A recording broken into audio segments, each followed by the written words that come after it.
pre-Riverdance, well, it's a very different situation myself and Michael were in at the time. I was at university, and to me, I didn't actually realize the magnitude of the show.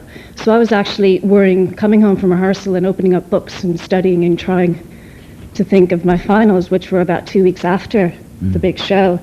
So before the impact and everything happened, I just figured, because what I want to do is act, I figured what would happen after doing a degree in theatre to get an agent, what you do then is go to drama school and do everything else. So I never really foresaw this big show, but the opportunity is there, and I feel very fortunate at somebody my age to have an opportunity to actually perform and do something that I do love to do.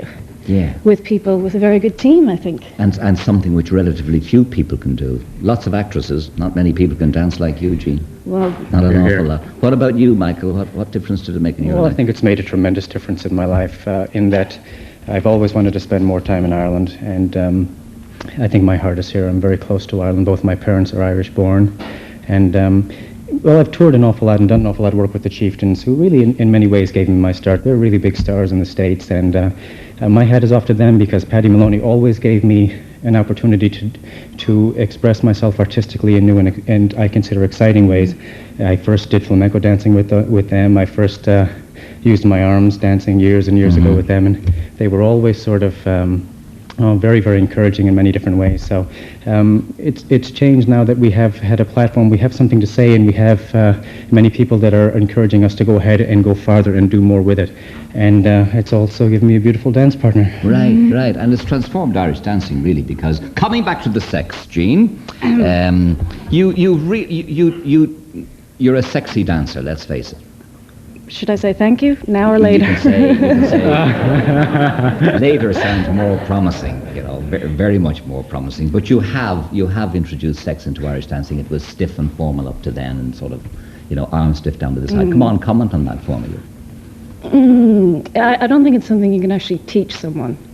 So whether I can thank my parents or probably I think what it comes for, I think the expression that now is happening in Irish dancing with arms and head and personality and character, for me it actually comes from, I would say, a passion for the dance. And that passion came from my dancing teacher, Donnie Golden, who I think about every time I get on the stage, because from a very early age he kind of took me and kind of put every little bit into me. So I was kind of like a little map that he colored and sketched and drew on. So thanks to him, I have that passion that can be then further developed. I think that's where it comes from. I don't think you can turn around and say, I'm going to be a sexy dancer. It doesn't come from that. No, indeed. Michael, tell me about your dad and your mum in Chicago. Well, my father is a Sligo man, and my mother's from Carlow.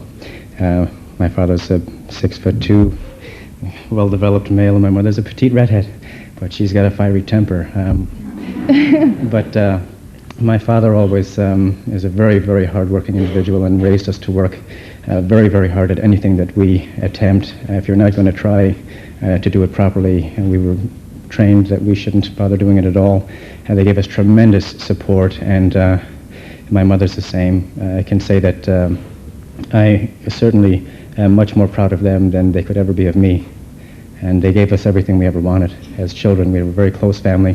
We worked hard together, we played hard together, and it taught us discipline in many different ways. I love them. Yeah, and when did you start dancing? I started when I was 11, and to tell you the truth... That's late. Yeah, my teacher sent me home the first night because he said it's too late to start. But I went ahead and persevered, and my mother was she really wanted us all to dance at least a little bit. And if the younger ones were going, well, I was going to go too, so... Yeah, I'm glad it worked out that way. And did your mum and dad marry here or in the States? In the States. Yeah, in the States. Yes. And did you ever find out how they met? They're not much for details in that way. I'm not sure it's something I should get into on the air. But they met in Detroit, I know that. And again, my father served his time to a number of different trades before going into his own business. And my mother was a very well-educated woman with a business ahead, so they got along very well. And what line of he was in the construction business? Yes. Started very small. Yes, he did. He started very small, but perseverance pays. My father's a 7-day-a-week man, and my brother and myself worked every day, and that included Christmas, and we were happy to do it. I mean, if you see your father out there working really hard and we're getting ahead in life, the least we can do is follow in line. Well, you sure did. What about your mum and dad, Jean?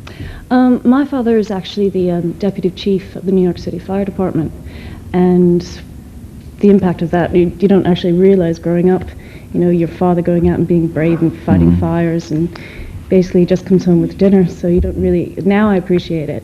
But, and Mom was always left home with the children, but now that we're all grown up, she's actually working in a clothing boutique. She's kind of vogue, you might say. She has her own little And style. you started early too? Dancing, yes. Yes, I started when I started ballet first, and then I went into Irish dancing when I was about, I think, 4 or 5. But we also did everything else, like Michael's family, I think. I mean, that was just a Tuesday night activity for the first year or so. We did basketball and baseball and soccer and everything. Michael, if you don't know where your mum and dad met, how did you meet your wife, Beata? Beata? Lovely Beata, that lovely lady in the audience down Yes, there. How thank did you meet her? Well, I met my wife. I was doing a concert at the Royal Albert Hall in London. I was on a world tour with the Chieftains, and I can honestly say the second I spotted her, I knew that was going to be my wife. I was engaged 2 weeks later in Paris. What? And we're married now 9 years. We were married in Copenhagen in Denmark, and I'm the luckiest guy in the world. Oh. How about that? How about that? Wonderful. Well done.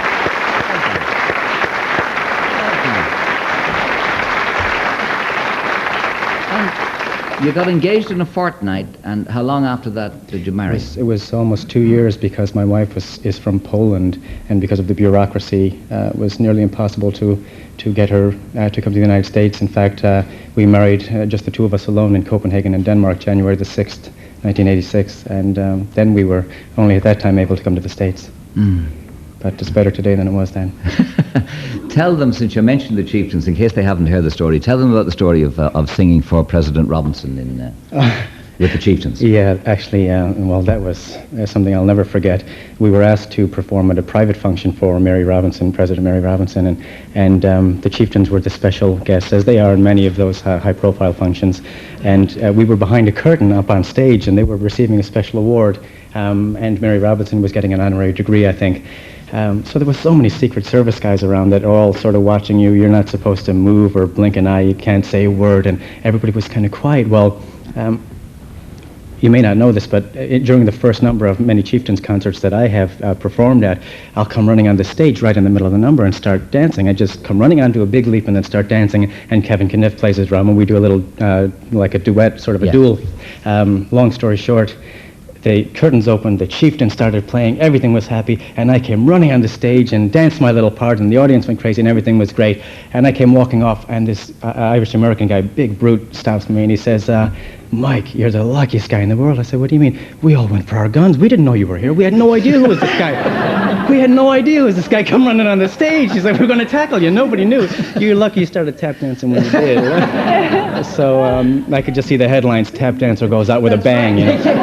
Yeah, not a very nice way to die in front of the Chieftains and the President and everything else. It's wrong. Yes, love. Hello. Hello. I was just wondering, how long have you been partners? And is there any jealousy towards your wife, like, with you both dancing so sexy together?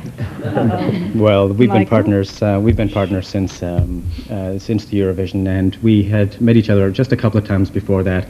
And we always wanted to try and do something together, but we've never really had the platform. I'm delighted that it worked out that way, and I feel very comfortable. I'm sure that Jean does too. And in terms of jealousy, I don't think there's any problem there. I'm head over heels in love with my wife, and in fact, Jean's boyfriend is here tonight too, so that's not even a problem.